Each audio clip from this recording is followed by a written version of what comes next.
Hey, welcome back to the Board Game Closet. My name's Jimmy. I'm Tim. I'm Rod. And today we're doing a Kickstarter preview of a game that's coming out soon called Scavengers. Or Godforsaken Scavengers. Right. But Scavengers for short. This plays 1 to 6 people in about 30 minutes. And it can be played solo, cooperative, or competitively. So there you go. So Rod, why don't you talk about what you're going to get in the game? So with card games, you know what we get? We get cards.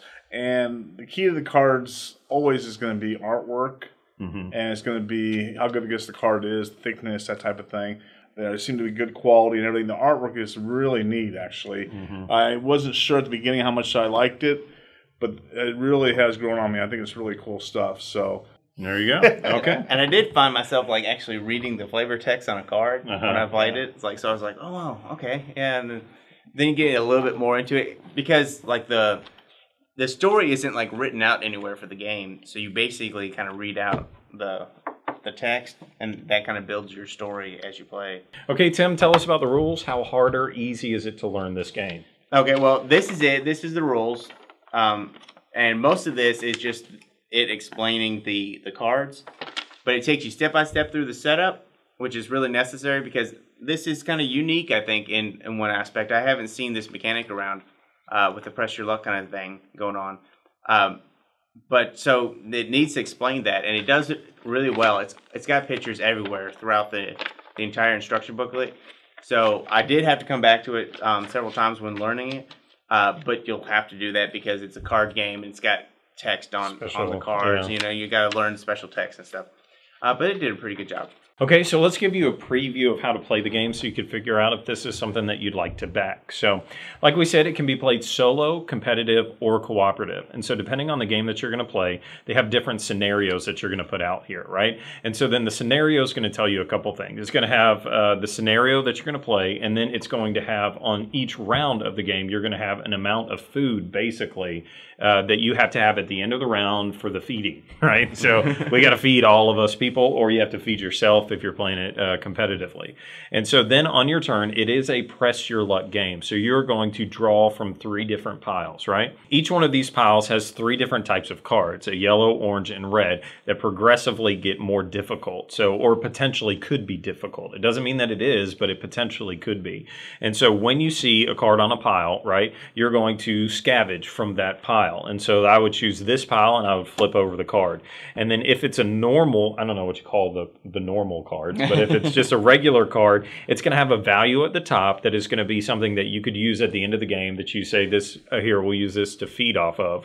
Or it's going to have an ability that you could use. So this could be a reactionary ability that you could use to interject during the game, or it could be an ability that you could use to do something during the game, you know, as cards come up and you want to avoid them or you want to do something different. So you're going to continue to push your luck in the game until you get, what is it called that's going to pop up? Peril. A peril. So right now I'm doing pretty good, right? And so I keep looking at the new cards that are coming up, and every time I draw a new card, the card underneath it is revealed, and so it's going to show me that this next card right here is a red. And so now I'm going to get to decide, do I want to stop where I'm at and take what I've got, or do I want to keep going? And so I'm just going to keep pressing my luck here. Luckiest draw. I think these need to be shuffled. So yeah, probably need to be shuffled. But so all off, all the hard ones. Yeah, we might have. But here I just drew a peril. And so this is sudden ambush, death out of nowhere. Again, it almost feels as an old friend. And then you gain an affliction. So afflictions are what cause the game to end. And so you want to avoid these. So it'll tell you in the scenario how many afflictions that once you gain, the game is over. And so afflictions can do a couple things, right? So it ends the game, but it also causes you something. So it could be, like in this one is a feeble. It says you lose 2 cards instead of 1 when starving. And so like we said, at the end of every round, you're going to have to feed. If you don't, then you're going to starve. And that causes you an affliction for every time that you starve. So you can see how quickly that these afflictions can pile up. And now I'm not only am I feeble, but I'm also insane, which means you can't scavenge the same tier twice in a row, but you may switch piles as you like. So all of these afflictions, when they come out, I'm feeble, insane, and now I'm greedy, I'm selfish. And so it gives this it gives this piling on of the bad stuff, right? As you get closer and closer to losing the game, you're also losing more and more abilities. So you're not able to do as much.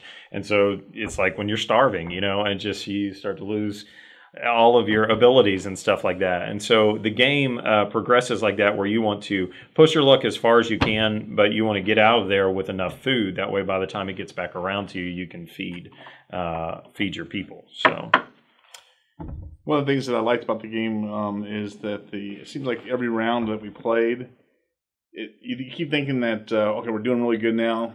Things are piling up really good.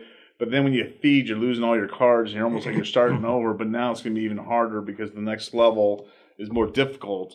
And I just felt that was pretty neat, you know, how they kept redoing that. Because I thought for sure we had the game won right off the bat, and then all of a sudden we were in trouble. And then, okay, now we're winning again. Now we're losing. So we kept going back and forth the whole time. It was pretty cool. Yeah. Totally, because that's the dilemma of the game. Do you save this card because it's worth a 3 food, or do you use the ability on the card to do something really great? And so when you're forced to make that, especially when you're playing cooperatively and you don't want to give up your card, right, but you have to because it could give you an affliction, which could end the game, you know, stuff like that. There's some interesting decisions that have to be made. Yeah, those scenarios really make this game, because I played it solo to learn it. And as I was playing it, I learned it, and then I played it. And I lost, and I was like, well, I got to play it again just to see like how it actually plays out. And I was like, then I found myself, I just kept playing it, and I was like, well, that's the sign of a good game, is that you want to continue playing it even if you lose. Yeah. Right. Okay, but here's the deal. Like right at the end of that one game that we played, where it came down to the last round, it was the end of the game, right, and we were all in on it. Right. Right. So that's what I think makes the game fun. I mean, when you get the whole group of people into it. One scenario, though. Right. If we play competitive or individual, it would be a completely different game. But I think we're more a co-op group anyway. So I mean, I just think that's the reason I think this game's great for us, is because everybody got into it. Everybody was excited. You're pushing each other to go on, and I mean, I think that just made for a really fun. You know, we played for about an hour. I thought they made it for a really, really good hour. Yeah, totally. We didn't play for an hour. 30 minutes. It's a 30-minute game.